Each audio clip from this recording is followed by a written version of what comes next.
അമേരിക്കയിൽ H1B വിസയ്ക്ക് കിട്ടിയ ഒരു പണി. ശരിക്കും ട്രംപ് ഒരു എക്സിക്യൂട്ടീവ് ഓർഡർ പാസ്സാക്കിയിട്ടുണ്ട്. മെയ് 21, 2026 ട്രംപ് ഈ ഒരു എക്സിക്യൂട്ടീവ് ഓർഡർ സൈൻ ചെയ്യുന്നത്. USCIS എന്ന കാറ്റഗറിയിൽ PM 6020-199 എന്നുള്ള എക്സിക്യൂട്ടീവ് ഓർഡറാണ് പാസ്സാക്കിയത്. ഇതിനകത്ത് പ്രധാനമായിട്ട് പറയുന്നത് ഇനി ഗ്രീൻ കാർഡ് ആവശ്യമുള്ള ആൾക്കാർ അതാത് രാജ്യങ്ങളിലേക്ക് മടങ്ങിച്ചെന്ന് അവിടെ നിന്നും അമേരിക്കൻ കൗൺസിലേറ്റ് ത്രൂ അപ്ലൈ ചെയ്യണമെന്നാണ് പറഞ്ഞിരിക്കുന്നത്. US എംബസി അപ്രോച്ച് ചെയ്ത് അതാത് രാജ്യങ്ങളുടെ എംബസി ത്രൂ അപ്ലൈ ചെയ്യണമെന്നാണ് പറഞ്ഞിരിക്കുന്നത്. അപ്പോൾ അതായത് നിങ്ങൾ ഒരു 6 years H1B വിസയിൽ പോയി കഴിഞ്ഞാൽ നിങ്ങൾക്ക് ഗ്രീൻ കാർഡ് വേണമെന്നുണ്ടെങ്കിൽ നിങ്ങൾ തിരികെ സ്വന്തം രാജ്യത്തേക്ക് മടങ്ങി വന്ന് അവിടെ നിന്ന് അപ്ലൈ ചെയ്യണമെന്നാണ് പറയുന്നത്. 2024 ഏതാണ്ട് 14 ലക്ഷം ഗ്രീൻ കാർഡാണ് അമേരിക്ക ഇഷ്യൂ ചെയ്തത്.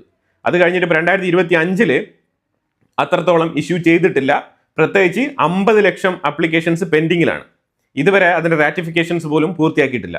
പ്രധാനമായിട്ടും അമേരിക്ക ആപ്ലിക്കേഷനിൽ വെരിഫൈ ചെയ്യാൻ നോക്കുന്നത് ട്രംപിനെതിരെ എന്തെങ്കിലും പോസ്റ്റ് ഉണ്ടോ, സോഷ്യൽ മീഡിയയിൽ നിങ്ങൾ അമേരിക്കയ്ക്കെതിരെ എന്തെങ്കിലും പ്രചരണങ്ങൾ നടത്തിയിട്ടുണ്ടോ, അതുപോലെ തന്നെ നിങ്ങളുടെ വരവ് എക്കണോമിക് ഇൻട്രസ്റ്റ് ആണോ. അതായത് എക്കണോമിക് ഇൻട്രസ്റ്റ് എന്ന് പറയുന്നത് ഏതെങ്കിലും IT കമ്പനികളിൽ ജോലിക്ക് കയറാൻ വേണ്ടിയിട്ടാണോ വരുന്നതെന്നുണ്ടെങ്കിൽ അത് എക്കണോമിക് ഇൻട്രസ്റ്റിൽ പെടും. നാഷണൽ ഇൻട്രസ്റ്റ് ആണെന്നുണ്ടെങ്കിൽ നാസ പോലത്തെ അതേപോലെ അമേരിക്കയുടെ ഗവൺമെന്റുമായിട്ട് ചേർന്ന് പ്രവർത്തിക്കുന്ന കമ്പനികളിൽ പണിയെടുക്കാൻ വേണ്ടി വരുന്നെങ്കിൽ അത് നാഷണൽ ഇൻട്രസ്റ്റ് ആയിട്ട് കരുതപ്പെടും.